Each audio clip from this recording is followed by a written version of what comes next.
안녕하세요. 1월 8일 목요일 아침 기도이신 여러분 한 분 한 분 환영합니다. 날씨가 조금 풀렸습니다. 여러분 그래도 건강 조심하시고 추위 조심하시기 바랍니다. 오늘 본문은 사무엘상 4장 1절부터 11절입니다. 어제 본문에서 하나님이 사무엘을 부르시는 장면을 소개하면서 하나님의 부르심에는 자격이 중요한 것이 아니라 기꺼이 그 부르심에 응답하는 사람을 찾으신다는 것을 우리가 함께 나누었습니다. 오늘 본문 사무엘상 4장에서는요. 전쟁 이야기로 시작을 합니다. 블레셋이 이스라엘을 쳐들어왔기 때문입니다. 첫 번째 전쟁에서 이스라엘군은 4천 명이 전사를 합니다. 대패를 당하고 말죠. 이스라엘은 고민에 빠집니다. 왜 우리가 블레셋에게 진 것일까라고 말이죠. 그들은 자신들의 패배가 하나님이 함께하지 않았기 때문이라고 결론을 내립니다. 그래서 하나님의 임재를 기대하면서 실로에서 여호와의 법궤를 전쟁터로 가져옵니다. 그들은 말합니다. 우리가 그것을 전쟁터로 메고 나가면 여호와께서 우리 가운데 계셔서 분명히 우리를 원수들의 손에서 구원하실 것이다 라고 말이죠. 여호와의 법궤가 진지로 들어오자 사람들은 흥분했습니다. 너무 좋았습니다. 땅이 울릴 정도로 함성을 지릅니다. 마치 전쟁을 이미 이긴 것처럼 말이죠. 하지만 법궤를 앞세운 두 번째 전쟁에서도 대패를 하게 됩니다. 이번에는 3만 명이 전사를 했습니다. 거기다 하나님에게 법궤를 빼앗기고 맙니다. 또 거기다 제사장인 홈니와 비느하스는 그곳에서 죽임을 당하게 됩니다. 우리 사람들은 위기에 처하면 왜 그 상황에 이르렀는지 성찰하기보다 당장 효과가 있을 것 같은 가장 가까운 해결책을 찾는 경향이 있습니다. 그 조건을 바꾸고 싶은 본능적인 욕구 때문이죠. 이스라엘이 블레셋과의 첫 전쟁에서 패했을 때도 마찬가지였습니다. 그들은 패배의 원인을 깊이 들여다보기보다 자신을 들여다보기보다는 가장 가까운 외부 요인에서 답을 찾았습니다. 하나님이 함께하지 않으셨기 때문에 우리가 졌다라고 말이죠. 이렇게 쉽게 결론을 내리자 해결책 또한 단순했습니다.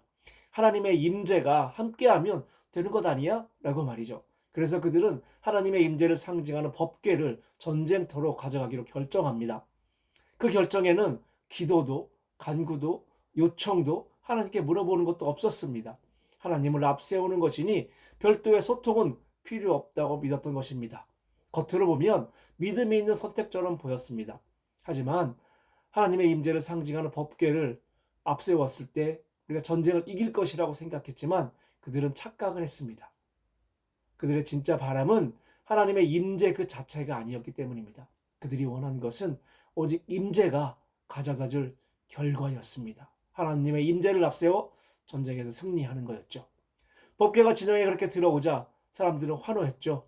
이 환호와 함께 법궤는 더 이상 경외의 대상이 되어버리지 않았습니다. 대신 승리를 보장하는 그런 수단으로 전락하고 말았습니다.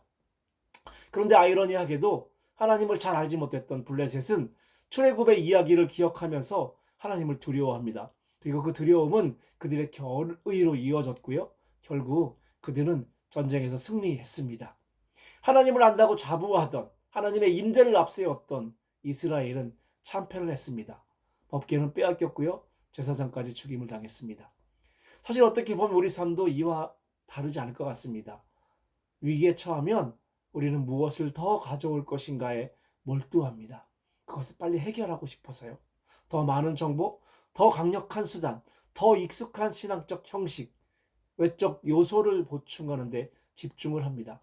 그것이 하나님과 관련된 것이라면 때로는 묻지도 따지지도 않고 실행합니다. 마치 그것이 만능 치트키를 얻는 것처럼 말이죠. 방법을 먼저 구하는 우리에게 하나님은 항상 우리에게 말씀하십니다. 우리의 존재를 묻습니다. 네가 어디에 서 있고 누구 앞에 서 있는가라고 말이죠. 신앙의 문제는 언제나 외부가 아니라 내면에서 시작됩니다. 진정한 변화는 무엇을 더하는 데서 시작되는 것이 아니라 하나님 앞에 서는 것에부터 시작합니다. 오늘 하루 무엇을 더하고 찾는 그 분주함을 잠시 내려놓고 하나님 앞에 다시 서는 저와 여러분이 되기를 소망합니다. 감사합니다.